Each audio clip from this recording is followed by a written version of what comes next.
Y ahora vamos a hablar de hipertensión arterial, otra pandemia que tenemos a nivel global realmente. Y aquí en México hay mucho paciente con hipertensión arterial.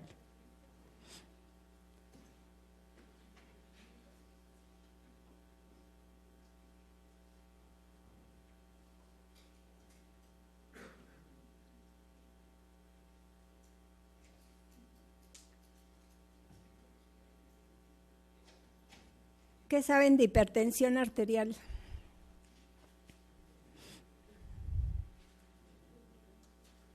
Todas las generalidades, ¿eh? Yo les puse esta definición porque casa con todos los grupos etarios, ¿sí? Porque a los niños se maneja muy diferente su presión arterial, pero podemos entender muy bien la elevación persistente de la presión arterial por arriba de los valores considerados como normales. Y de ahí nos tenemos que preguntar, ¿cuál es lo normal? ¿Cuál es lo normal para cada edad? ¿Sí? Porque los niños es muy diferente que los adultos. Los niños menores de 10 años para abajo son diferentes. De 5 años para abajo, diferente. Y más bien se manejan por percentilas, es muy diferente, ¿sí? Yo no manejo niños, pero más o menos tiene uno que estar al pendiente de eso, puesto que si le ponemos a un niño de 8 años 120/80, es un paciente con hipertensión arterial, ¿sí? Entonces, es importante que ustedes aprendan a reconocer para cada grupo etario esto. Claro que hay varias fórmulas, varias leyes propedéuticas para poder valorar la hipertensión o la presión arterial normal en cada edad. Pueden ser por décadas de la vida. No sé si ustedes saben qué es el índice de Lyon. Ustedes lo deben de tener más fresquito que yo. Yo ya salí hace más de 40 años de la facultad. Es propedéutica, lo ven en la semiología del Suros. ¿No la llevaron? Bueno, todo eso lo manejan en propedéutica. Se ve, entonces el índice de Lyon es un modo también de aprender a manejar cuál es lo que debe de tener cada persona por décadas de la vida. Y aquí entonces vemos que la primera década de la vida, por ejemplo, los niños de hasta 10 años, lo máximo de presión arterial sistólica es de 100 milímetros de mercurio. ¿Y cuánto se saca con diastólica? ¿Cuánto le corresponde? ¿No se acuerdan? La mitad de la sistólica, más o menos 10 o 20. Si son entre 10 y 20 años, entonces son 110 de sistólica. ¿Y cuánto corresponde su diastólica? La mitad de la sistólica, más o menos 10 o 20. Y así lo van aumentando, pero esto solamente se ve hasta los 60 años de edad, ¿sí? Pasados los 60 años de edad, cambia por completo este tipo en estos pacientes. No todos son así. Y no todos modifican su edad con los años. Todo va a depender, por eso se dice que la presión arterial es la edad de las arterias que tiene cada persona. Con los años, en unos pacientes, en unas personas, sí va subiendo su presión arterial sistólica y la diastólica se modifica un poco menos, pero no en todos. Por eso podemos ver gente de 80 años que tiene presiones de 110/70, que no se refleja ninguna patología en esos pacientes, ¿sí? Pero por eso les puse esta definición, porque la podemos poner en todos. Pero ya cuando identificamos hipertensión arterial, pues ya podemos decir que esto es una hipertensión arterial, pero en los adultos. Yo manejo adultos, desgraciadamente no les manejo yo niños para poderles ayudar un poquitito más. ¿Qué se ve de la hipertensión arterial a nivel mundial?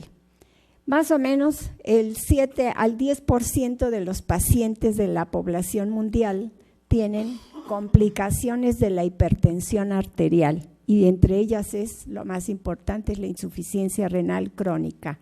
De aquí que vemos que la asociación que hay de hipertensión arterial del daño renal con el daño cardiovascular van de la mano. Problemas van de la mano, no van solitos. De aquí que se dice que la hipertensión arterial es un marcador biológico y es un factor de riesgo muy importante de progresión de daño renal. Aquí se van a acordar ustedes de los factores de riesgo cardiovascular. Yo los voy a encaminar más a los que desencadenan daño renal, pero los deben reconocer invariablemente. La hipertensión arterial tiene el primer lugar de factor de daño de progresión de daño renal, asociado a tabaquismo, diabetes mellitus, aquí el síndrome metabólico que se maneja en el Guyton desde los años 60, así es que no es tan desconocido, ni lo están poniendo en boga otra vez, pero se conoce desde hace muchas décadas. La obesidad, las alteraciones de patrones de dieta, la inactividad, el sedentarismo, los grandes consumidores de alcohol pueden desarrollar hipertensión arterial, las lipidemias y ahora se agregan los factores de tipo psicosocial, puesto las que vivimos en ciudades como es la Ciudad de México, pues tenemos muchas alteraciones por todo el factor social y el ambiente en que vivimos. Pero también tenemos otros factores de riesgo ya no tan tradicionales que también están asociados.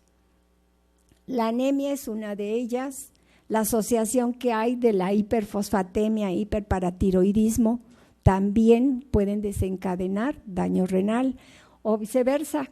La anemia puede ser un dato muy importante. Cada vez que vean gente con anemia hay que descartar algún problema de tipo renal. La hiperhomocistinemia, la presencia de proteína C reactiva, al cual se le reconoce en la actualidad como un factor aterogénico importante, la hiperactividad simpática, la disfunción endotelial y síntesis reducida de óxido nítrico. Y vamos a ir viendo a la larga otro tipo de factores ya no tan frecuentes. Aquí me gusta presentar mucho este estudio, que es el estudio Harvest, que lo manejan mucho los cardiólogos, en donde va a haber mucha complicación. Y vuelve aquí a presentarse nuestro problema de hiperfiltración glomerular. Es un grupo de pacientes con hipertensión arterial moderada tipo 1, ¿sí? Fueron vistos durante 7 u 8 años, en los que se les encontró depuración de creatinina por arriba de 150 mililitros por minuto, ¿sí? Que ya no es normal, moderadamente, pero está elevada esa depuración. O sea, empiezan a tener hiperfiltración glomerular. Además, se sacó como conclusión este problema. Los sujetos con hipertensión tipo 1 y con hiperfiltración tienen grave riesgo de desarrollar microalbuminuria. Entonces, y vamos a ver que nuestros pacientes con hipertensión arterial, que no estamos acostumbrados a pedirles la microalbuminuria, son frecuentemente uno de los pequeños datos que vamos a ver para qué complicaciones podemos evitarle, para que no haya tanta progresión de daño renal. Acuérdense que la microalbuminuria y proteinuria son factores de progresión de daño renal. Entonces, podemos empezar a hacer cambios desde dar IECAS o ARA2, desde que el paciente lo estamos viendo. Podemos seguir dando los otros antihipertensivos protectores de su corazón, pero también con una pequeña dosis de ARA2 o de IECAS para evitar estas complicaciones, para evitar la hiperfiltración glomerular. Y entonces aquí completamos más la la definición de hipertensión arterial. A mayor daño renal va a haber mayor daño de tipo cardiovascular, sumado a todos los factores de riesgo antes mencionados. Epidemiológicamente se conoce, los decíamos otra vez, aunque me vea muy repetitiva, es el principal factor de riesgo más importante de tipo cardiovascular. Y además es la segunda causa de mortalidad a nivel mundial. Entonces, vamos a ver que tiene una alta morbilidad, como es la insuficiencia cardíaca, infartos agudos al miocardio, derrames cerebrales, etcétera. Y se reconoce, casi se hacen los estudios, pues más en nuestros primos acá de Estados Unidos o los europeos, son los que más estudios hacen. Se ha encontrado que más del 20% de la población del primer mundo tienen hipertensión arterial. Además, se reconoce que tiene una prevalencia de un 50% cuando van de una edad entre 65 y 74 años, y en los ancianos o en los de más edad, esa prevalencia es mucho más alta, es más del 75%.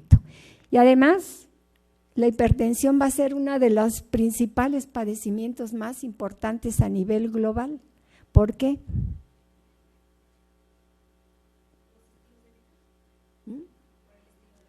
Estilo de vida, además la expectativa de vida son más altas ahora en la actualidad, no nomás para todos lados, también para nosotros ha aumentado. Pero ¿qué pasa con los años de vida? ¿Vivimos más? Tenemos menor número de nefronas funcionantes también. Tenemos ese menor número de nefronas funcionantes, nos va a predisponer a que lleguemos a tener hipertensión arterial en alguna etapa de nuestra vida, aunque no tengamos antecedentes hipertensivos en la familia, ¿sí? Entonces, a la larga va a haber en unos 20 años más hipertensos que diabéticos, ¿sí? Y la clasificación sigue siendo la misma, prácticamente vamos a ver que está la hipertensión esencial, que es de los libros nos las manejan de 95%, ¿sí? Pero en la actualidad, si uno hace un estudio exhaustivo de la hipertensión arterial, vamos a ver que de hipertensión secundaria hay más del 33 al 35% de hipertensión arterial secundaria. Lo que pasa es que casi no se estudia a los pacientes hipertensos. Y de aquí que vamos a ver esto, qué es lo que tenemos que hacer para ir descartando o para poder identificar otros tipos de hipertensión en los pacientes que tienen este problema. Sabemos que también hay alteraciones diferentes como es la hipertensión sistólica aislada, que es lo que mencionaban muchos de ustedes, la pseudohipertensión, la hipertensión de bata blanca, y en la secundaria tenemos muchos orígenes de este tipo de padecimiento hipertensivo, de origen renal, de origen hormonal, de tipo vascular, asociada a embarazo, tenemos de tipo neurógeno, asociada a la ingesta de drogas, ya sea lícitas o ilícitas. Tenemos realmente muchos tipos de hipertensión. La hipertensión arterial acelerada, que son los que tienen más daño a órgano diana, como es la insuficiencia renal y retinopatía, o la hipertensión arterial maligna, que qué bueno que es muy rara, pero la tenemos que identificar también plenamente. Y además son gente que tienen papiledema o que desarrollan fácilmente edema agudo pulmonar o encefalopatía o presentan crisis hipertensivas. ¿Cuál es el pronóstico de los pacientes con hipertensión arterial? Pues realmente su mortalidad y morbilidad son muy tempranas, la gente se muere muy fácilmente. Hemos visto que los problemas de enfermedad cerebral vascular es muy frecuente y en gente joven de 40 a 45 años, que no son muy grandes, y prácticamente tiene predisposición por presentarse más en mujeres. Entonces, tiene uno que estar muy al pendiente con estos pacientes. y además si están asociadas a factores de riesgo tradicionales que nos aumentan más estas enfermedades cerebrales, pues entonces las complicaciones no se dejan de ver, las vemos con mucha facilidad. Esta gráfica nos habla aquí el doctor Canel, la incidencia de derrame cerebral en pacientes con derrame cerebral y con hipertensión arterial. Y aquí la predisposición es que es más alta en mujeres y si está asociada a otras complicaciones como otros factores de riesgo, las complicaciones son más severas todavía. Aquí podemos pues ya completar la epidemiología por genes, medio ambiente, presión elevada, la edad, las etnias también. La raza negra tiene predisposición a tener hipertensión arterial y muchas complicaciones también de esta, pero lo más importante es tratar de evitar a llegar a la insuficiencia renal crónica.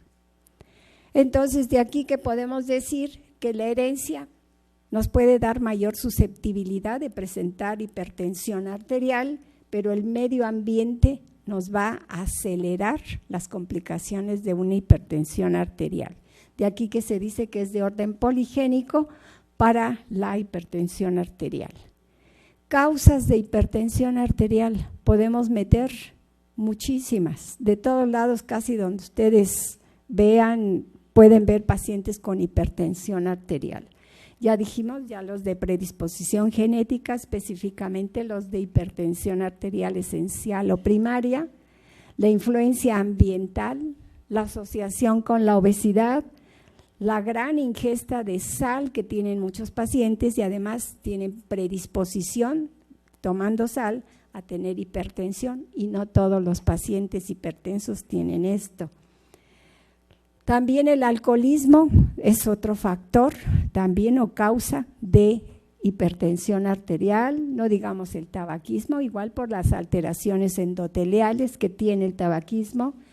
También las de origen iatrogénico, es otro problema que vamos a ver con mucha frecuencia.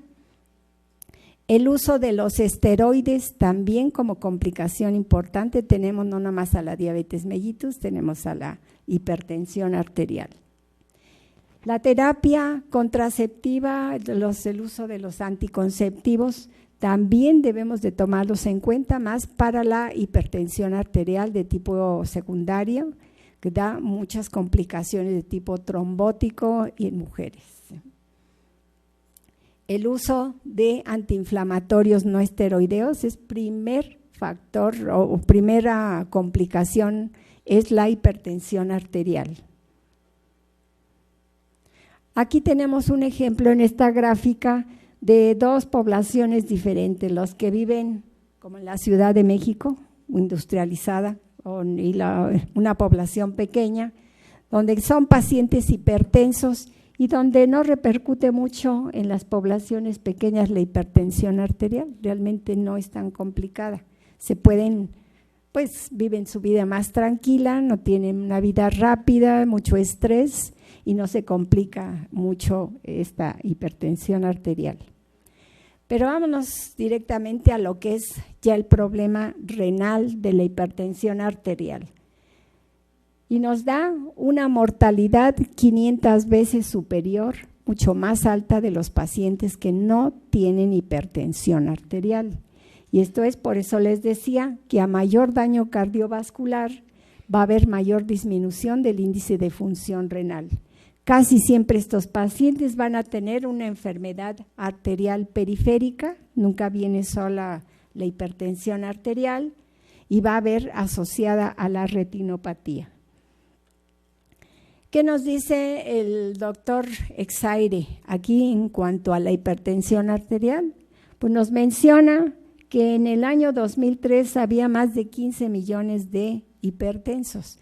A él se le hizo muy fácil hacer esta valoración de tantos millones de pacientes, puesto que él trabajaba en el Seguro Social, o sea, tienen una población cautiva donde pueden hacer un gran consenso de cómo está la hipertensión arterial en una gran cantidad de pacientes, millones de pacientes, para ver qué sucede. Y en ese entonces él mencionaba esto, donde nos decía que cada año, por millón de habitantes, se agregaban a la lista de hipertensos 183 pacientes, pero cada año también hay 2.759 pacientes que se agregan a la fila de la insuficiencia renal crónica, secundaria a la hipertensión arterial. Entonces, sí tenemos que considerar también y pensar y meditar qué sucede con la hipertensión arterial. No nada más la diabetes nos está sumando a las complicaciones metabólicas que hay en estos pacientes. ¿Qué es lo que sucede con la hipertensión arterial en la fisiopatología? Creo que todos ustedes se acuerdan cuáles son los factores principales que mantienen la presión arterial. ¿Cuáles son?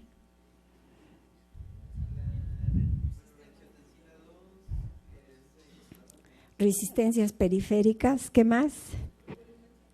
¿Ah? Volumen sanguíneo, ¿y cuál otro? ¿Ah? No, ya lo tenemos con las resistencias periféricas. El gasto cardíaco. Son los principales, no los únicos.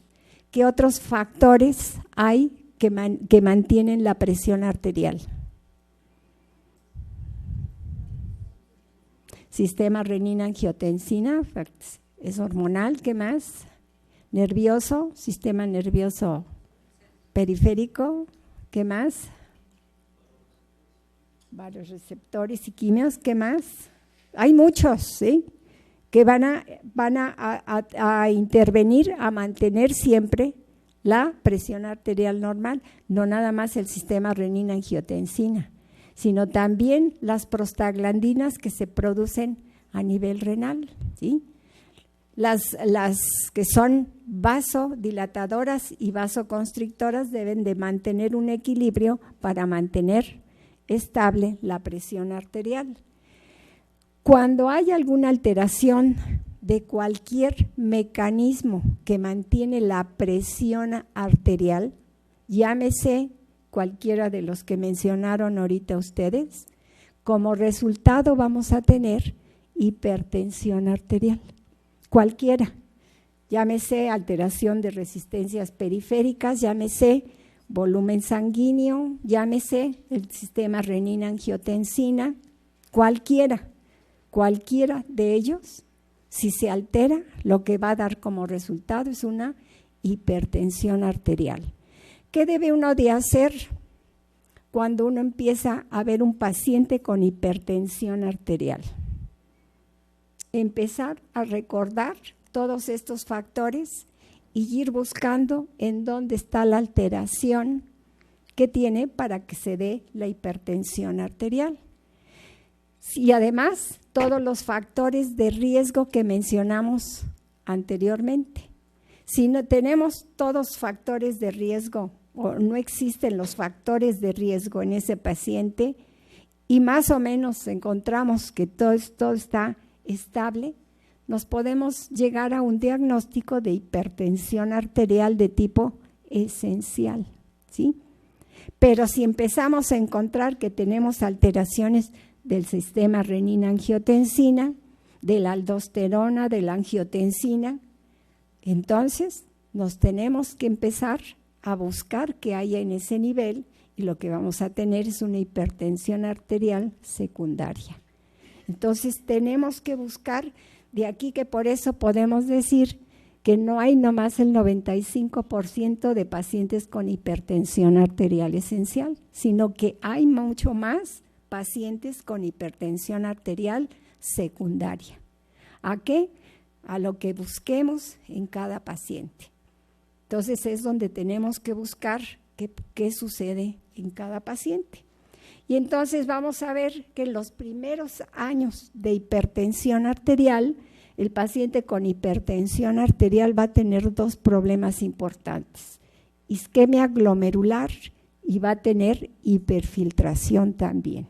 De aquí por eso es que teníamos que saber qué era hiperfiltración glomerular para que ustedes ya lo puedan aplicar en muchas patologías y no nada más en la nefropatía diabética.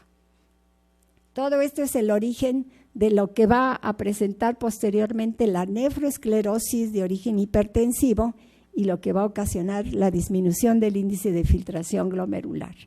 ¿Qué sucede prácticamente? Esto es más sencillo que la nefropatía diabética. El aumento de la presión arterial nos va a dar vasoconstricción de la arteriola aferente y prácticamente la presión intraglomerular los primeros años puede que no se modifique, sino posteriormente, después de muchos años de hipertensión arterial. De hecho, cuando vemos un paciente con nefropatía hipertensiva, casi siempre tiene una vida de hipertensa de muchos años de hipertensión arterial. Por lo regular son de 15 a 20 años para que manifieste clínicamente un problema, si no es que nosotros lo buscamos a propósito, ¿sí?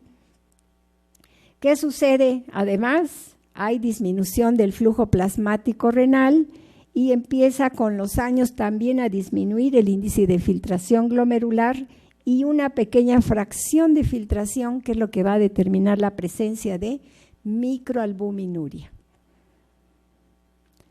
Aquí esta gráfica nos las hizo el doctor Barry Brenner, que le digo es uno de los mejores nefrólogos en la actualidad, todavía vivo y actual, y es autor del gran texto que se usa a nivel mundial que se llama el kidney o el riñón. Nos dice que de cualquier punto de vista ustedes pueden buscar todo, cualquier alteración nos puede dar retención de sodio, alteraciones del líquido extracelular, alteraciones de las resistencias vasculares periféricas y que van a redundar a llegar a tener hipertensión arterial. O sea que muchos padecimientos de cualquier tipo, las pielonefritis crónicas, pueden llegar a ser hipertensión arterial.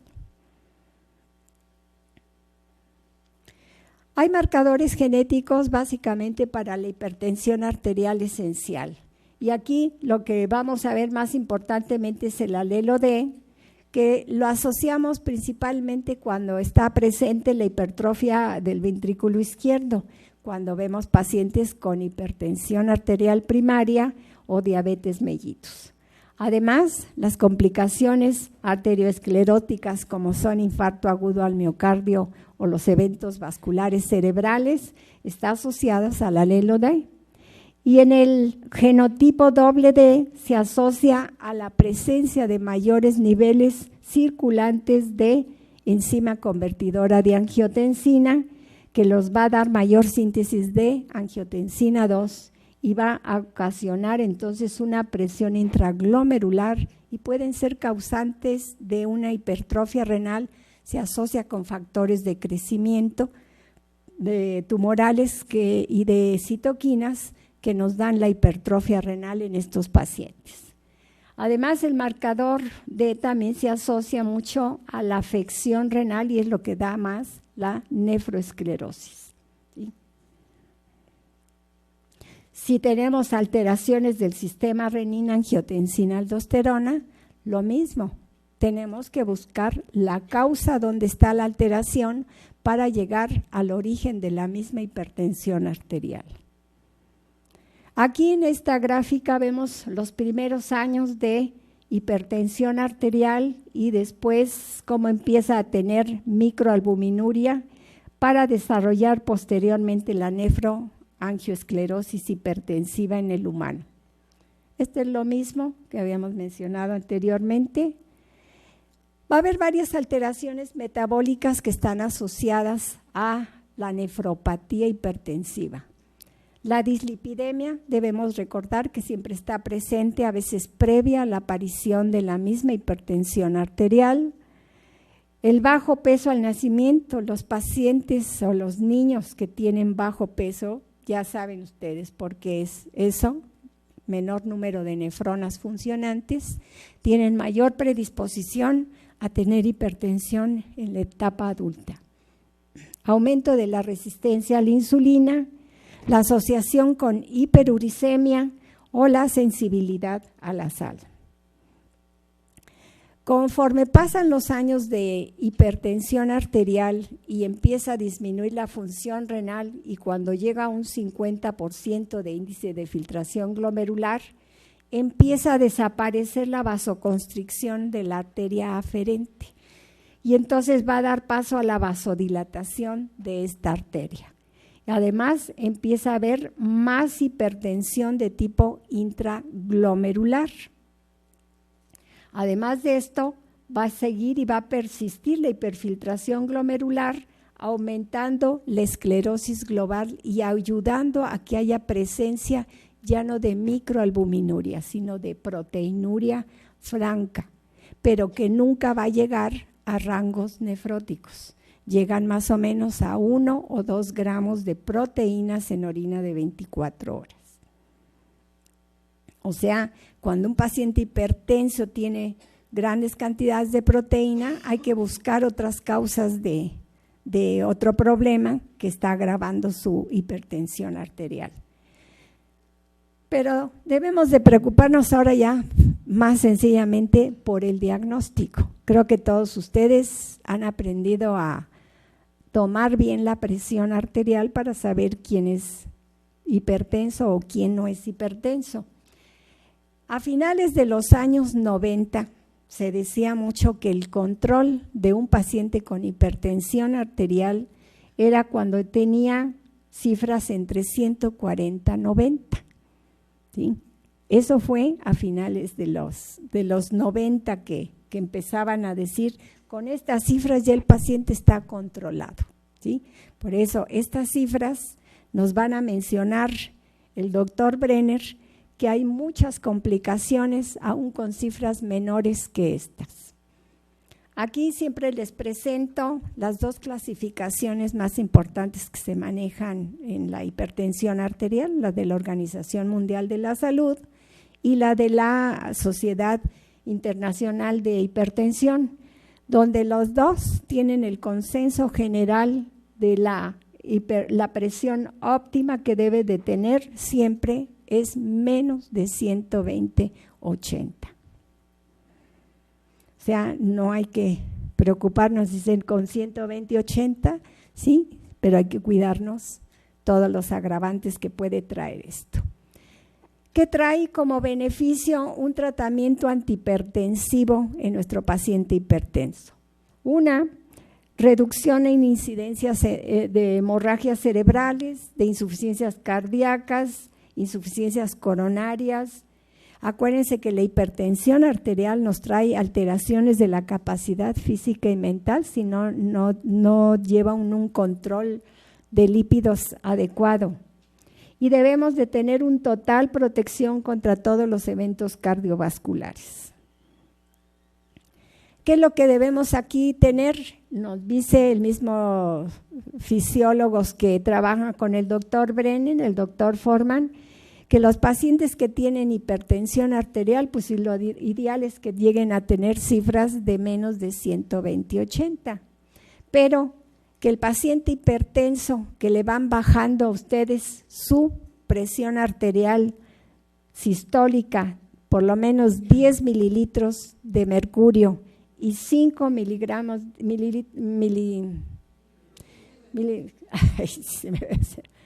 de mercurio de presión arterial diastólica, van a obtener un 40% de reducción de riesgo de muerte de falla cardíaca, pero además un 30% de reducción de muerte por enfermedad isquémica. De aquí que el paciente hipertenso debe de tener un control más estricto de su presión arterial. ¿Cómo hacemos diagnóstico? Si el diagnóstico desde la hipertensión arterial es muy difícil, muchas veces el paciente no se queja ni que nada les duele, nada sienten. Si les tomaron la presión arterial fue de casualidad y le encontraron elevada o alguna otra complicación que sí puede llegar a tener, es cuando viene a consulta con el médico o que empieza a tener con mucha frecuencia infecciones urinarias, que es otra complicación también de la hipertensión arterial. Y es igual que la hipertensión, la nefroangioesclerosis de tipo hipertensiva. Casi siempre hacemos el diagnóstico por exclusión. Menos se van a hacer pruebas de función renal, así es que eso casi lo vamos a encontrar muy raramente. Casi siempre son en edades entre 50 y 55 años y como historia, lo que sí es importante es que tienen una hipertensión arterial de muy larga evolución o que pueden tener presente una hipertrofia ventricular izquierda, que también la puede dar cualquier otro padecimiento, como puede ser una anemia crónica, puede dar una hipertrofia ventricular y puede estar uno confundiendo con una hipertensión arterial. Además, también si hacemos fondo de ojo, también esa es otra forma de hacer diagnóstico de la misma hipertensión arterial. Vamos a ver que casi al principio los pacientes no tienen una insuficiencia renal tan grave, a menos que sea muy avanzada ya su nefropatía, y que casi siempre los empezamos a ver con 1.5 o hasta 3 miligramos por decilitro de creatinina.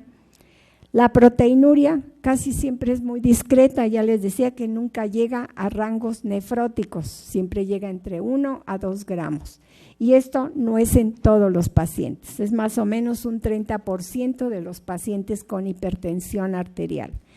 Pero lo que sí pueden detectar con más frecuencia es la microalbuminuria. Casi siempre van a estar asociados a dislipidemias e hiperuricemias. Los riñones, si lo vemos en estudios de gabinete, son simétricos o discretamente pequeños y el predominio en las etnias, como es la raza negra, es muy importante. Hablando ya de hipertensión arterial secundaria o hacer un diagnóstico diferencial, que debemos hacerlo, es muy importante la historia clínica que hagamos en estos pacientes y la exploración física. Debemos de evaluar todos los factores de riesgo cardiovascular mencionados anteriormente, que si están ausentes podemos llegar a la conclusión de que esto es una hipertensión arterial esencial, pero si nosotros tenemos alterados este tipo de factores de riesgo, debemos primero que nada valorar la repercusión visceral en el paciente que estemos presente y si hay alteraciones de estos factores de riesgo, debemos empezar a hacer un estudio dirigido para buscar la causa de la hipertensión arterial, que puede ser muy variable. ¿Sí? ¿Con qué frecuencia vemos la hipertensión arterial secundaria? Les decía que puede ser hasta más del 33% de enfermedad renal hipertensiva o de hipertensión arterial secundaria, donde casi nunca está asociada la obesidad. Por lo regular lo vemos en adultos jóvenes, en ancianos es muy raro y en niños también, pero esto es más en gente adulto joven. Está asociada en la mujer al uso de anticonceptivos orales, al abuso del alcohol también está presente, o de otras enfermedades parenquimatosas renales o de enfermedades propiamente vasculares como complicación importante o asociadas a tabaquismo. ¿Qué pasa con la hipertensión arterial acelerada o maligna? El diagnóstico debe ser lo más rápido posible porque si no el paciente puede progresar su insuficiencia renal entre 2 a 4 años para llegar a etapas terminales. A medida que sube la presión arterial, disminuye más rápidamente el índice de filtración glomerular y son personas que tienen hipertensión arteriales muy severas, que a veces hay mucha dificultad para el manejo de estos pacientes. Además, casi todos ellos tienen hipersecreción de renina, en ausencia de todas las hormonas vasopresoras renales. Entonces, es importante que hagamos esa asociación y donde hay una respuesta muy deficiente a los tratamientos habituales de la hipertensión. Y además, tienen una gran incapacidad de excreción de sodio y de agua. Les repito, el diagnóstico debe ser lo más rápido, que puede llegar a ser hasta tratamientos quirúrgicos dependiendo la causa vascular que tenga el paciente. Entre ellos puede ser una estenosis de alguna arteria o vena renal, y a veces el tratamiento, pues a veces son médicos, no siempre, pero podemos llegar a los tratamientos quirúrgicos también. ¿Qué otras enfermedades producen hipertensión arterial? Decíamos, hay muchas enfermedades parenquimatosas renales, como son la enfermedad renal poliquística, la nefropatía por drogas, vasculitis, pielonefritis, la nefropatía diabética y no digamos la uropatía obstructiva, pero muchas más padecimientos también aquí. De las drogas ilícitas llegan a tener complicaciones de crisis hipertensivas muy severas que a veces los pacientes fallecen muy fácilmente con un edema agudo pulmonar. Ustedes habrán oído hablar de lo que es el MAPA o no han oído hablar del monitoreo ambulatorio de la hipertensión arterial. Está indicado en varios procesos. Casi siempre es fenómeno de bata blanca, crisis hipertensivas, pacientes con hipertensión arterial secundaria o pacientes con hipertensión arterial refractaria o con ANGOR o ANGOR nocturno. Hay veces hay pacientes hipertensos donde la hipertensión es más importante en la noche que en el día. En el día andan sin ninguna sintomatología de su presión arterial, pero en la noche los despierta, a veces con problemas de tipo anginoso que puede ser muy grave. El objetivo del tratamiento pues es muy importante, obtener la máxima reducción posible de la presión arterial, disminución del riesgo de la mortalidad que tiene la enfermedad cardiovascular, corregir todos los factores de riesgo existentes que tenga ese paciente para poder ver si tenemos reversión de lesiones orgánicas, que aquí es mucho más difícil de verla, pero por lo menos podemos revertir todas las complicaciones para que no tenga más o que no se agrave más su nefropatía. Y tratar de identificar a los pacientes de alto riesgo o de muy, muy alto riesgo, como es la hipertensión de tipo renovascular. Y aquí vemos un cuadro gráfico de lo que se maneja en las modificaciones del estilo de vida. La modificación desde el peso, que hay que mantener peso corporal normal y nos ayuda a bajar o reducir la tensión arterial sistólica. Si nosotros agregamos una dieta adecuada, también va a bajar la presión arterial.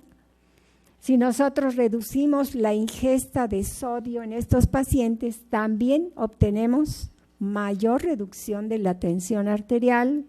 También pueden hacer ejercicio físico, que debe ser medio regular, no muy pesado, para que no tengan complicaciones de la misma hipertensión.